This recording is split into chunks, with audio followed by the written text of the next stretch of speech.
classes with no penalty. If I don't pay my mortgage on time, I have to pay the late fee. So if I continue not to pay the mortgage, the bank will foreclose on my house. So obviously late penalties do come into play sometimes in the real world. I don't know where you guys stand on this today. Maybe our discussion will reveal a little bit about what your thoughts are on those topics.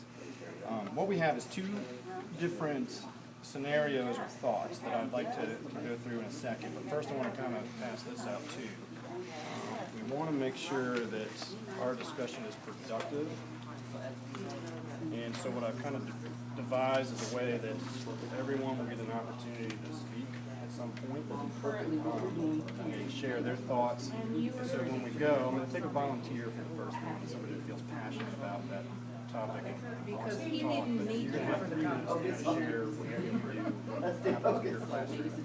After that, you have to be quiet, let the other people at the table ask you questions about what you just said. If they have them, they don't understand something you said, and then you can answer those. And then lastly, speaker one just is quiet, and the rest of the group shares their opinions based off of what you said. So that way we can all participate in this discussion. So the first thought on your paper is to ask how many teachers you know had to take the practice more than once. And when they finally passed the test, were they allowed only half or 3/4 of their salary of the other teachers?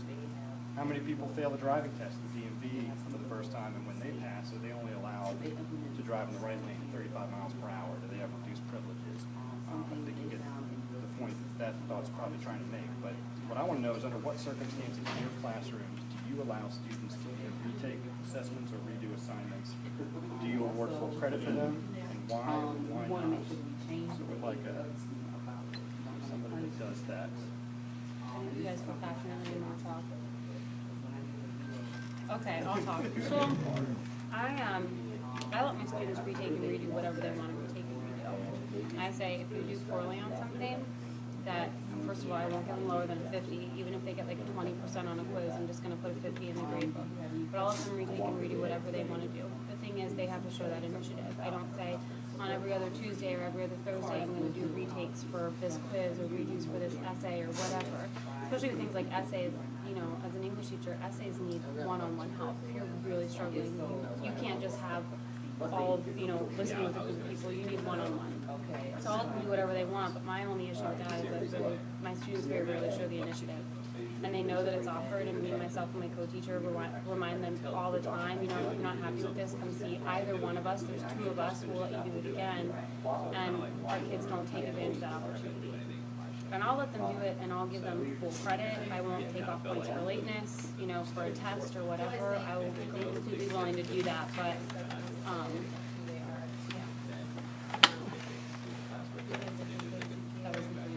Okay, you doesn't have to go the whole 3 minutes. Questions for Katie? She just said. How that works. anything. Absolutely anything. If you do poorly on a quiz, you can completely retake it. If you do poorly on a test, you can retake it. If you're not happy with your essay grade, you can redo it. Do they have to come for tutoring or school? No, I would just say, like, you just have a minus one evaluation, so you have to redo it. Yeah, I would just ask them to come after school and see me after school and say, or see me or Christina, my co-teacher, see one of us and kind of go over it with us and then take it from there. That's my take on it. Initially, I had a hard time. Well, if it's something like a test or a quiz, I want them to do it while I'm watching them. Because it's a test or quiz. Yeah. If it's an essay, I've really never run into that. I guess I would let them take it home, but I wonder how much it would improve. You know what I mean? Some of those nitty-gritty grammar rules, they don't necessarily, we don't even understand, so. Full credit. And it can be like a little classwork assignment, like an exit ticket, or it can be like a major essay. If they want help, I'm there to help them. Is the onus for the initiative on the students? You go to the students and say, I'm going to be after school today. The initiative's on the student, so they need to look at it and say, wow, I got 22% on this test. I probably should talk to my teacher about that. And I think it's important for them to take that initiative to show that they care. Do they know that 22 has gone and has a 50? They know that because it's set in my class expectations, and you know they sign those. I mean, But it's still not good. I was just wondering. well, sometimes I don't know if they're fully cognizant of it because we'll put the 20% or whatever on the top of their quiz or test and just put the 50 in the grade book. So I think students that are especially conscientious and see that, they're going to see like, oh, I got a 20 on this, but just put in a 50. And again, because it's something that I set forth in my expectations, we tell them that, but it's not like we remind them of that all the time. You know what I mean? It's uncomfortable because if a kid works their butt off and gets a 50, and then a kid, you know, doesn't study and gets a 20, but I put a 50 in the grade book, I don't want to have the whole conversation of like, well, I worked really hard and got a 50, and they're just getting a 50 even though they didn't do the same work that I did. You know what I mean? At this point, thoughts on Katie's practice, what you think about what she does? Do you have any recommendations for her or something similar that you do in your classroom? The question is just the burden of test, right? Do a lot of people take the opportunity of it, or since there's not that much of an opportunity? But it can. Not a big burden. What if it's there? One of the things I do to try to reduce the burden a little bit is I do the replacement ratings with your summative assessments. So if it's like a daily quiz that they do very poorly on, if they're absent or I will let that next major assessment from the same year override that previous grade. So that way I'm not, you know, if a kid misses a daily quiz and it's in the first 5 minutes of class, I'm just targeting or, you know, doing the static announcements or, you know, for whatever reason it was, they're burning. This lessens your burden of making everything be redone. So I do that a lot. It allows, you know, a lot of times kids can't stay for school as much as you want them to, or they're making up a daily quiz when they should be studying and practicing to be a little bit more useful with their time. But if the burden isn't, if there's not that many people taking the options. So that's one thing I've done to try to alleviate some of the stress on their part too, because they'll freak out after you miss a daily quiz and also the next 2 days that's all they're talking about. You're like, just get back on board. You're absolutely, you already have enough to worry about trying to catch up on the material. Let's not worry about that 5-minute exit test question that's in your grade book.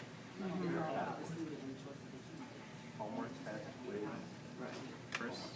Yeah, I was going to say, this year I'm trying to do the summative assessments where if we have Unit 1 and a kid gets a 50 on it, I include material from Unit 1 on Unit 2. And if they do better, then I'll replace the Unit 1 grade with the Unit 2 grade. And then, let's say they go to 50 to 60 on the Unit 2, and then Unit 3 they get a 75, and I'll replace Unit 1 and Unit 2 with a 75 because it's including the material all the way from the cumulative. But one interesting thing that's come up with one of the students asked me just the other day is, so Mr. Jacobs, if I do really well on the second one and then I bomb the third one, will you count my second one for the first and the third? And I'm like, no. Content. It's not the same content. Well, yeah, and that's right, because it is cumulative, and so I need to hold you accountable for 3 as well. And if you're showing me that now you're accountable for 1, 2, and 3, then I'll go back and change it. But you can't just rock the first one or the second one and then blow off the other ones. But they're quick to try to. What do you do with that student that does poorly on the third one after doing well on the first and second in relation to retakes or redoing it? Yeah, I mean, I think for me, it's probably going to come down to time. I mean, I would, you know, we haven't got there yet, and this is the first year I'm doing it, so I'm thinking, man, that unit test is probably, there's not going to be much time after before the 9 weeks is over. Will he or she have a chance to retake that? I don't know. Will you provide remediation in between? For the mistakes that they made? Yeah, we do, and it's doing it on a group basis, but also individual. I mean, if they want to come back after school, but during the class period, we're going through it and we're talking about why we missed this and how we could analyze it, you know, in a different way. And one of the struggles that I've had is that, you know, should I repeat the material word for word? Like if I've given them this document to analyze, do they see that one again? The exact same one. And so what I'm doing is I'm mixing it up. Like I'll include, if I had 3 short answer questions, I'll include one that's a total repeat, 2 that's a repeat of the content, but not the exact same question. So I think I just completed the Unit 2 test, and I think some of them were a little bit upset because they were thinking that this was going to be the exact same test all over again. But you know, in terms of the Unit 1 stuff, it wasn't there.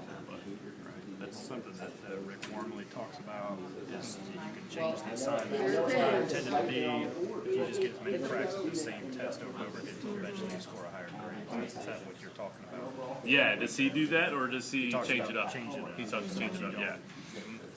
Well, interestingly, I worked with a teacher last year that had a Then there are a lot of factors that 5-question as a warm-up, professional have to come and it was a map. there So wasn't they would so review well the this, warm-up, and so they had 3 warm-ups one week and then one the following. Then on that last Friday, It all comes down to she took the exact same problem. She picked 10 problems out of the possible 30 or 40, whatever they had. Did the exact same problems and gave it to them as a quiz grade. And you would be surprised at the number of students that did not do well. Yeah. I mean, and the warm-up was, here are the problems, try them on your own. Okay, we're gonna do them together. Right. And so she not only worked through them, gave them the correct Yeah. answers, did the exact same. It was a cut and paste. Yeah. And you would be surprised at the number of students that didn't do well. Yeah, I mean, for me, it becomes a character issue too, in terms of character education, because I'm like, you know, guys, the worst feeling in the world is this: if you see this question again and you've already missed it, and now you're missing it again. You know, I mean, what is that saying about your work ethic? What is that saying about, you know, your study habits? I mean, who you are? I mean, you know, I try to take it to that level, but you're right. It is surprising how they still will not fix it.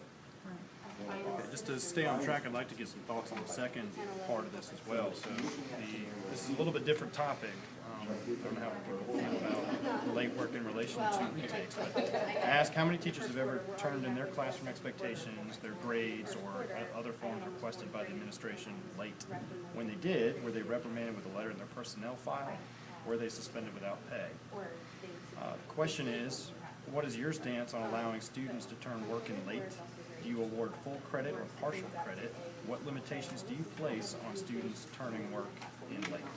And we have a different volunteer other than Katie to start off about what you might do in your own practice with this, or what you might like to try to do. So the only thing, I mean, if it's a big assessment, quiz or test, I mean, there's no way they haven't started it yet. Absolutely, they're going to make up policies and make sure they're ready for it. So there's no, the only thing that can be turned in late for me will be defined as formative assessments, whether they're homeworks or classworks that I'm just checking a real quick look at. And for me, those are, you know, the city says 10% for homework. I actually throw all my formative assessments under that. This kind of class participation placeholder. And I am pretty punishing when it comes to whether that stuff is late or not. After a couple days late, it's done. It's going in as a 50, and I'm not, you know, it's over. But what I'm not a fan of is that is not really a measure of how well they're doing. It's a measure of how they're participating in my class. And so in the end, what I actually end up doing is I run their grades twice. I run their grades with only the 90% graded, throwing out all the homeworks and classwork, throwing all the formative assessments, and I run that list. And whatever that score is, when I look at it in comparison to it with that 10% in, if it's better, I override it. And I throw out all of their homeworks and all of their formative assessments. That's really generous. But I mean, Really generous. for me, my belief is I am here to test. In the end, I'm here to test your mastery of the content. And checking homework does not test mastery of content. For me, I'm checking to see whether you did it. I'm not grading it. If I do grade it, I'm only grading it for their own, you know, knowledge of whether they're doing well or not. Most of the time, I'm just doing a courtesy check and then saying, go to Edmodo and look up the answers online if you're not sure if you got them right or not, because I can't go over all 20 of them, or all 15 of them, or all 10 of them. So for me, in the end, it is about how they perform in a sit-down environment for that summative piece. And so I look at that last 10% and say, did it hurt them or did it help them? And it's real easy because all I have to do is look at that in one grading category. If it's lower than their grade, it's hurting them. If it's higher than their grade, it's helping them. So I just got to run it for those 4 or 5 kids. And so for me, when I'm looking at this, I agree that it's green, but for me, I don't want it to count against them. So I kind of use that as a buffer to ensure that I'm not grading them for going through my hoops. Like if I tell them that you need to learn how to factor a quadratic, I don't care if they go home and go to Khan Academy and figure